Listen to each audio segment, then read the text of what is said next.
The second factor is like, can you work on H4? So now there are several things that H4 visa holder can do. If in case you have any emergency and all. Hello friends, welcome back to the channel That Couple Abroad. Hope you all are doing great and hope you are finding the content that we are putting on our channel very helpful and informative. So till now we have put up a lot of content related to H1B and H4 visa processes like interviews and experiences, and also about the various questions and answers that are asked at the counselor interview. So today I'll be basically talking about in detail about the H4 visa. So we have been getting a lot of questions based on like what H4 visa dependent can do. Can he or she work or study in USA? So we will check all the details here in this video. So first of all, let's revisit the definition of H4 visa.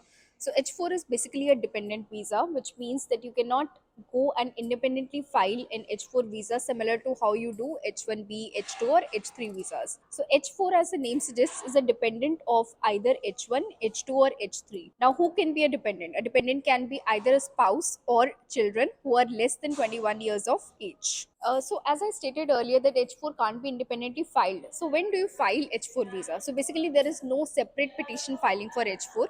If you have already filed H1, H2 or H3 visas and they are already approved, so for H4 visa, you just have to appear for the visa interview. So it is highly recommended that you appear for the interview along with H1B or H2 or H3. Although it's not mandatory, you can also go separately, but it's better because it will reduce a lot of paperwork for you. So the next very important question that we get, for the H4 visa is like how long a H4 visa holder can stay in USA. So basically, like for H4 visa holder, the length of stay will be similar to H1, H2, or H3 visa holder. So that means if let's say the H1B visa holder has got an assignment of 3 years and has got a validity of visa for 3 years, then an H4 who is dependent on H1B visa cannot stay more than 3 years in USA. And if H1B visa is getting extended after 3 years, that means H4 will also be automatically extended. The other point to note is that if let's say some people say that my parents depend on me, so are they also eligible for H4 visa application?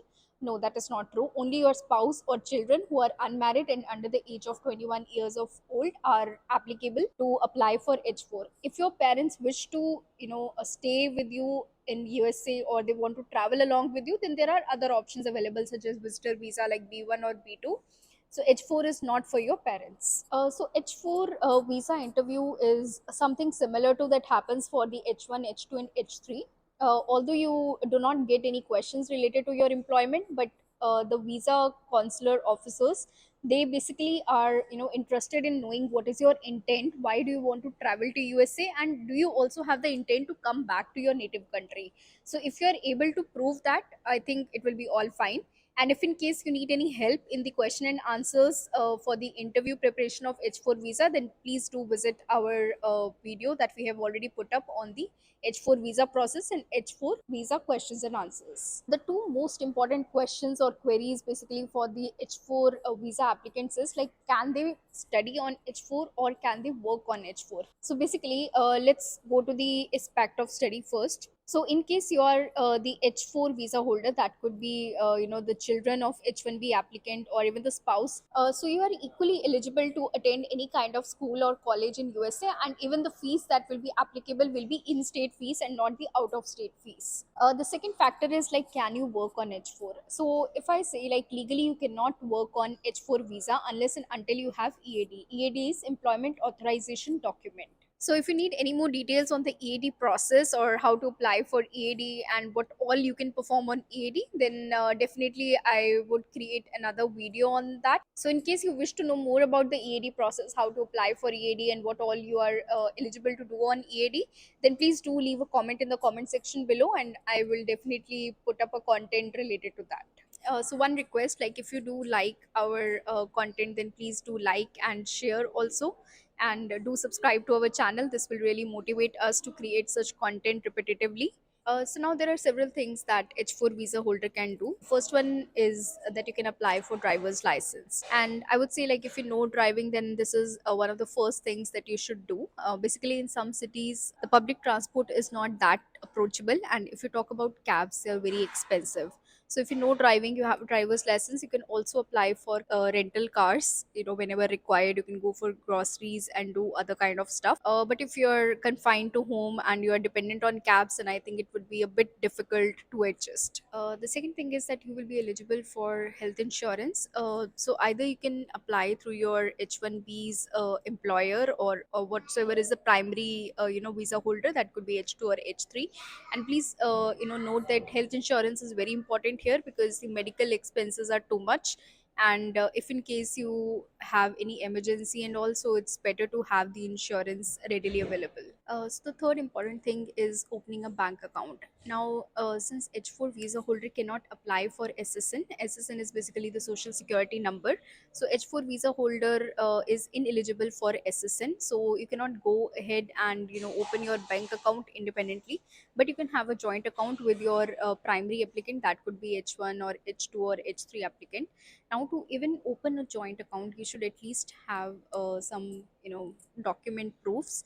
One of them could be your ineligibility for SSN. So that means you have to go and at least get your document created for your ineligibility of SSN. So now, once you open the joint account, then you can go ahead and apply for your independent credit and debit cards. And these documents will really help you in future, in case you happen to stay long in US, and the credit card will help you to establish your credit history. So it's better you apply for credit and debit card also early when you try to settle here in USA. So the next thing is that you can also study in USA. So for studying, you need to have F1 visa, and the best part is that you can convert F1 visa to H1B eventually. So now you have two options: either you go for study on F1 visa and then let it get converted to H1B visa, and then you will definitely be able to work here in USA legally.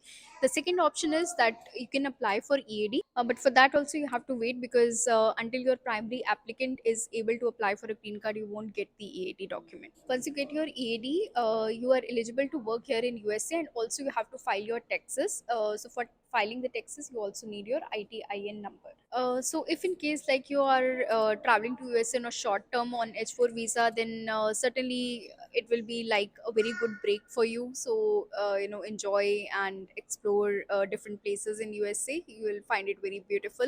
Last but not the least, you can also help your primary applicant with all the household works like laundry and cooking, and do cook delicious Indian food, because you're going to miss it a lot. There are not many avenues here in USA that will serve you like good Indian food.